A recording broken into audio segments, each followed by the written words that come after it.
श्री शिवाय नमस्तुभ्यम।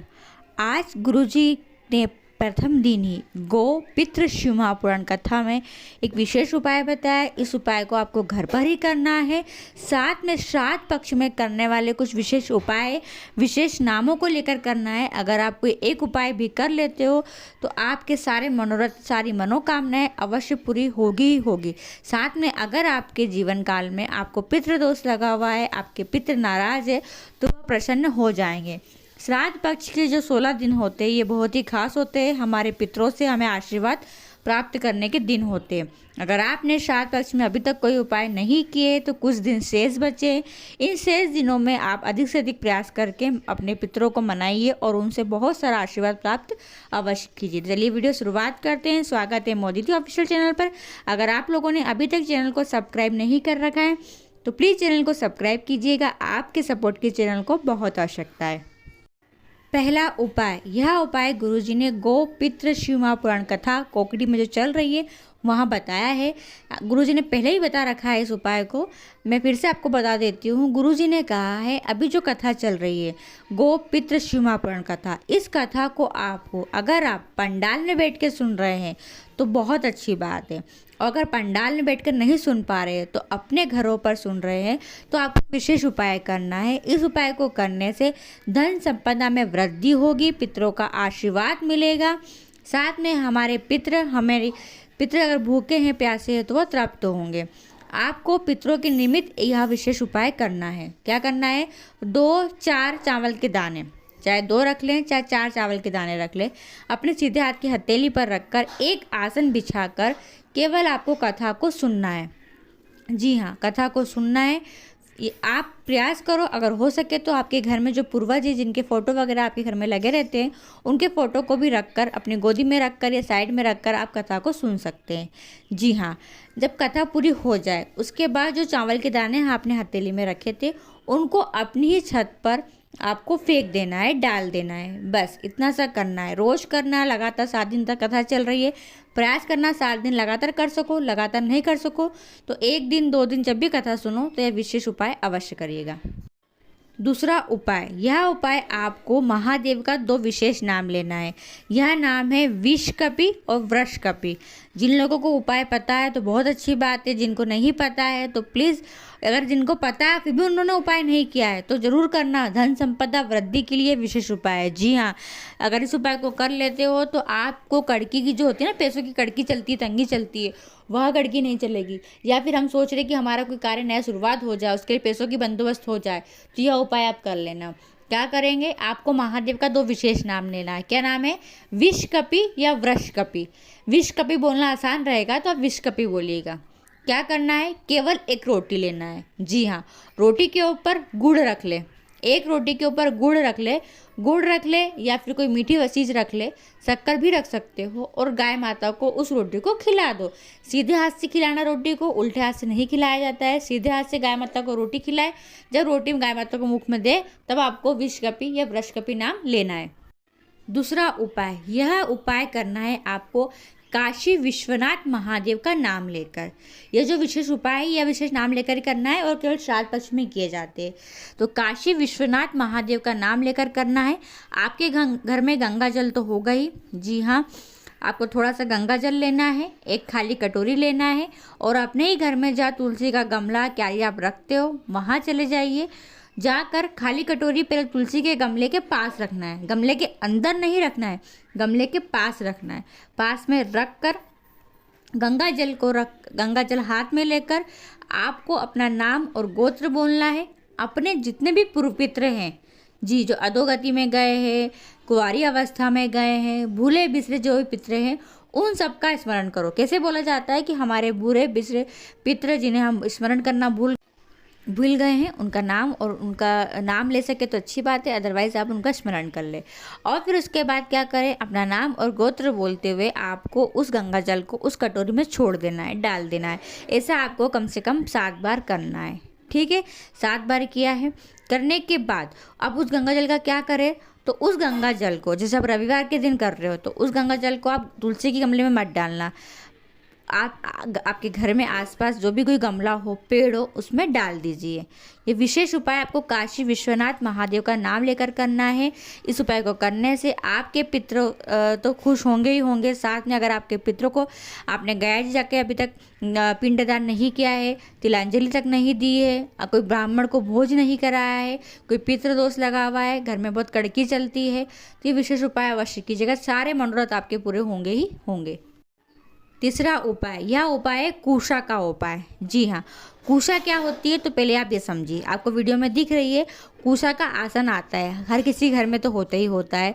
तो अगर आपके घर में कुशा का आसन है तो वो बहुत ही शुभ होता है, पर उसको रखने की एक विशेष स्थान होता है, जैसा गुरुजी ने बताया है। पहला स्थान ये होता है कि अगर आपके घर में आप प्रवेश करते हो, उसके सीधे हाथ तरफ आप रख दो मुख्य द्वार के आसपास, या फिर कुशा को एक कटोरी में रखकर, आपका जहाँ मटका रखते हैं, हम जहाँ पीने के बर्तन रखते हैं, आप वहाँ भी रख सकते हो। और अगर आपके कुशा का आसन आपके पास है तो मंदिर में अवश्य रखें। ऐसा करने से हमारे घर में खुशी ही खुशियाँ आती है। अब ये कुशा वाला जो उपाय है, आपको क्या करना है, एक लोटा जल भरना है, उस लोटे जल में आपको कुशा को डुबाकर निकाल लेना है। जी हाँ, कुशा डुबाई और निकाल ली, और इस कुशा वाले जल को महादेव को एक विशेष स्थान पर समर्पित करना है।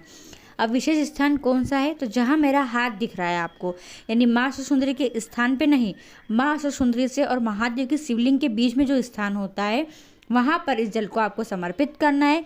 पूरा जल समर्पित कर दे, केवल वहीं समर्पित करना है, शिवलिंग पर समर्पित नहीं करना है। उसके बाद जल को झेल ले, और जो व्यक्ति आपके यहाँ बहुत ज़्यादा बीमार रहता है, जिसको परेशानी घेरे रखती है, रोग घेरे रखते हैं, उस व्यक्ति को इस जल को पिला दीजिए। श्राद्ध पक्ष में यह उपाय अवश्य कीजिएगा। चौथा उपाय, यह उपाय है स्वास्तिक वाला उपाय। जी हाँ, आपको क्या करना है, स्वास्तिक बनाना है, पर कहाँ बनाना है, तो अपने ही घर के मुख्य द्वार पर। जी हाँ, अपने ही घर के मुख्य द्वार पर एक स्वास्तिक बनाएं। वह स्वास्तिक आप आटे से बनाएं तो बहुत शुभ रहेगा। जी हाँ, लेफ्ट या राइट कहीं भी बना ले स्वास्तिक। स्वास्तिक बनाने के बाद उसके ऊपर आपको रखना है कलश। अब वह कलश में क्या भरेंगे, एक लोटा जल भर ले और उसके अंदर 2 सफ़ेद फूल डाल दे और थोड़ा सा गंगा जल डाल दे। ठीक है, लोटा जल, गंगा जल और 2 सफ़ेद फूल, और इस कलश को उस स्वास्तिक के ऊपर रख दे। यह आप इस कलश को रात भर रखे रहने दें। सुबह करें, सुबह से शाम तक, शाम से रात भर तक रखे रहने दें। अगले दिन, इसे रविवार को कर रहे हैं तो रविवार के दिन भर के रख देंगे। सोमवार के दिन सुबह उठकर सबसे पहले उस कलश को उठाएंगे, घर के अंदर नहीं लाना, उठाकर उस जल को पूरे घर के आंगन में छीटन कर दें। इससे क्या होगा, इससे आपके पितृदोष समाप्त होंगे, साथ में आपके घर में खुशी ही खुशियाँ आएगी, आपके पितृ प्रसन्न रहेंगे, शुभ कार्य होगा, मंगल कार्य होगा। पांचवा उपाय, यह उपाय है स्वधा वाला। जी हाँ, स्वधा ये नानी जी का नाम है, पार्वती माता की नानी जी का नाम है। जी हाँ, स्वधा नाम बहुत ही आनंद प्रदान करने वाला नाम होता है। इस नाम को लेकर करना है यह विशेष उपाय। आपको क्या करना है, एक चावल का दाना लेना है और उस चावल के दाने को लेकर अपने मटके परिंदे के पास खड़े हो जाओ। ठीक है, खड़े होकर आपको स्वधा नाम लेना है 5 बार। कितनी बार, 5 बार। कैसे बोलोगे, स्वधा स्वधा स्वधा स्वधा स्वधा। 5 बार बोलने के बाद उस चावल के दाने को अपने ही घर में, महादेव का शिवलिंग हो तो वहाँ समर्पित कर दे, या घर के आसपास कोई शिवालय है तो वहाँ जाकर समर्पित कर दे। ऐसा करने से सबसे पहली बात, पितृदोष समाप्त होगा। दूसरा, सर्दी जुकाम से जुड़ी हुई समस्या रहती है, सर्दी का कोठा रहता है कुछ लोगों का, किसी लोगों की खांसी कभी बंद नहीं होती है, श्वास उठती है, दमे की बीमारी रहती है, कोई बीमारी रहती है तो वो बीमारी दूर होगी ही होगी, और जिस भी कामना से उपाय करोगे वो मनोकामना पूरी होगी ही होगी। छठा उपाय, यह उपाय है मंगल विवाह के लिए। श्राद्ध पक्ष में अगर एक ही बार कर लिया तो मंगल विवाह पूरा होगा ही होगा, संपन्न हो, कितनी बाधा क्यों ना हो, उम्र कितनी भी ज़्यादा बढ़ गई हो, मंगल विवाह हो ही जाता है। क्या करना है, एक लोटा जल भरना है, एक लोटा जल भरकर उसमें थोड़ी सी काली तिल्ली डाल दे, 4 दाने के तिल्ली दाने, 5 दाने काली तिल्ली, कितने भी डाल सकते हो, और उस जल को केवल पीपल के वृक्ष के नीचे जाकर समर्पित कर दे। जड़ में समर्पित करने से मंगल विवाह बहुत जल्दी संपन्न होता है। अवश्य कीजिएगा, श्राद्ध पक्ष में ही किया जाता है, किसी भी दिन करिएगा। छठा उपाय ये है माँ पिवरी वाला उपाय। जी हाँ, माँ पिवरी का नाम लेकर करना है इस उपाय को। जो व्यक्ति इस उपाय को कर लेता है, देखिए क्या होता है, लेडीज़ों को, गर्ल्स लोगों को पीरियड्स आने के पहले और बाद में बहुत ज़्यादा तकलीफ होती है रज्जु धर्म में थोड़ी समस्या बनी रहती है, या फिर सफ़ेद दाग काले दाग हो गए हो, यानी कोई भी बीमारी हो, तो इस उपाय को आप करिएगा माँ पिवरी का नाम लेकर। आपको 5 दुर्बा लेना है, माँ अशोक सुंदरी के स्थान पर समर्पित करना है, जहाँ से जल बह के जाता है, बीच में मोटी सी लाइन होती है, आप सभी को पता है।